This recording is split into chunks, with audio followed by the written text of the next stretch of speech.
اکثر لوگ ایک بات سوچتے ہیں کہ کیا اللہ واقعی ہی تہجد سے موت سے کرتا ہے، اور ہم یہ کیسے جان سکتے ہیں کہ اللہ تعالیٰ ہماری مانگی گئی تہجد کی دعاؤں پر راضی ہے یا نہیں؟ وہ ایسی کون سی نشانیاں ہیں؟ تو سنو، اللہ خود فرماتا ہے کہ بھلا کون ہے جو بے قرار کی التجا کو قبول کرتا ہے، اور کون اس کی تکلیف کو دور کرتا ہے، اور بھلا کون ہے جو ہواؤں کو اپنی رحمت کے آگے خوشخبری بنا کر بیچتا ہے؟ یہ سب اللہ ہی تو کرتا ہے۔ تو اللہ کے سوا کیا کوئی اور معبود بھی ہے تمہارا؟ ہرگز نہیں، مگر تم کم غور کرتے ہو۔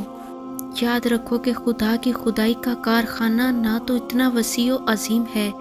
کہ اس کی ساری وسعتوں کا تصور تم کبھی بھی جان نہیں سکتے۔ دیکھو، اگر آج کچھ تمہاری زندگی میں ایسا ہو رہا ہے جو تمہیں تکلیف میں ڈالے ہوئے ہے،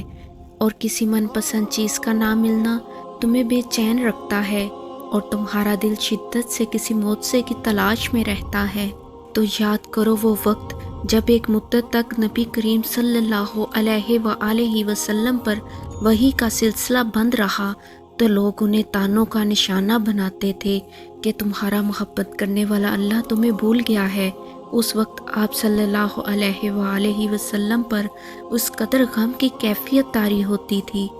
کہ بعض اوقات تو آپ صلی اللہ علیہ وآلہ وسلم پہاڑوں کی چوٹیوں پر چڑھ کر شدید غم سے اللہ کو پکارتے۔ تو جانتے ہو اسی وقت جبریل علیہ السلام نمودار ہو کر آپ کو تسلی دیتے آنے والے بہترین دنوں کی، تو آپ صلی اللہ علیہ وآلہ وسلم کو سکون سا آ جاتا، اور اس طرح آپ کے غم کی کیفیت بھی ختم ہو جاتی تھی۔ تو آج اگر تمہاری زندگی کسی وجہ سے غم زدہ ہو گئی ہے، تو یاد رکھو بہت جلد اللہ وہ باد نسیم بھی چلائے گا جو تمہارے دل کو ہمیشہ کے لیے سکون سے بھر دیں گی۔ اور جانتے ہو، دعا قبول کرنے کا ایک طریقہ یہ بھی ہے کہ کبھی کبھی جو تم اللہ سے مانگتے ہو وہ صرف ایک قطرہ ہوتا ہے، یعنی ایک چھوٹی سی چیز جسے تم مانگتے ہو، جبکہ کچھ وقت میں ہی اللہ تعالیٰ تمہارے نصیب میں کوئی خاص چیز، کوئی بڑی حاجات تمہارا مقدر کرنے والا ہوتا ہے۔ اگر تم نہیں سمجھ پاتے، قرآن خود کہتا ہے کہ تمہارا رب غیر محسوس تدبیروں سے اپنی مشیت پوری کرتا ہے، بے شک وہ علیم بھی ہے اور حکیم بھی۔ اور اگر تم یہ چاہتے ہو کہ اللہ تعالیٰ تمہاری تہجد میں مانگی گئی دعاؤں کو قبول کر لے، تو اللہ تعالیٰ خود فرماتا ہے کہ اللہ سے بڑا تمہارا کوئی خیر خواہ نہیں، وہ تو تمہاری بھلائی چاہتا ہے، اور یہ اسی کی مہربانی ہے کہ وہ تمہیں ایسے کاموں سے منع کر رہا ہے جن میں تمہاری بربادی ہے۔ جانتے ہو جو محبتیں اللہ کی حدود کو توڑ کر کی جاتی ہیں، وہ ایک دن تمہیں بھی توڑ کر رکھ دیتی ہیں، کیونکہ محبت وفا اور جفا کا وہ کھیل ہے کہ جس میں شیطان تمہیں ایک حسین اور خوبصورت سفر کا جھانسا دے کر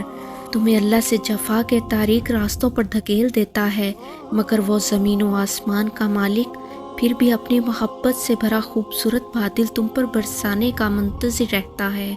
اور اگر ڈھونڈ رہے ہو وہ نشانی جو تمہیں معجزات تک لے جائے، تو جان لو کہ تم اپنی امیدوں کے ٹوٹنے پر کمزور پڑنے کے بجائے اللہ کی محبت سے جڑ کر مضبوط اور مطمئن رہتے ہو کہ اللہ تعالیٰ کافی ہے، وہی میرے معاملات درست کرنے پر قادر ہے۔ تو وہ رحمان تمہاری زندگی میں حیران کن معجزوں کی وہ راہ ہموار کرتا ہے جو تمہیں بہترین اور خوبصورت منزلوں تک پہنچاتی ہیں۔ اور جانتے ہو جب اللہ تعالیٰ تمہاری تہجد میں مانگی گئی دعاؤں پر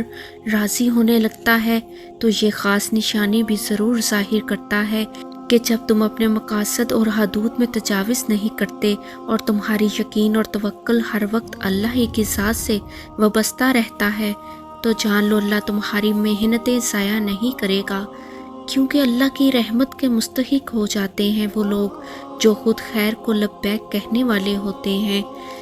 جان لو کہ تمہاری یقین کی جڑیں جتنی گہری ہوں گی، تمہارے رب کی عطائیں اتنی ہی ثمردار ہوں گی۔ مطمئن ہو جاؤ کہ تمہارے سجدے اور تمہارے آنسو عنقریب تمہاری اداس آنکھوں کو نظارے کروائیں گی جن کی تم تمنا رکھتے ہو۔ بہت جلد وہ رحمان اپنی رحمت کے تمام اسباب بنا کر اپنی عطاؤں کے تمام خزانے تمہارے قدموں میں ڈھیر کر دے گا، جو تمہاری زندگی کو خوبصورت رنگوں سے بھر دیں گے انشاءاللہ۔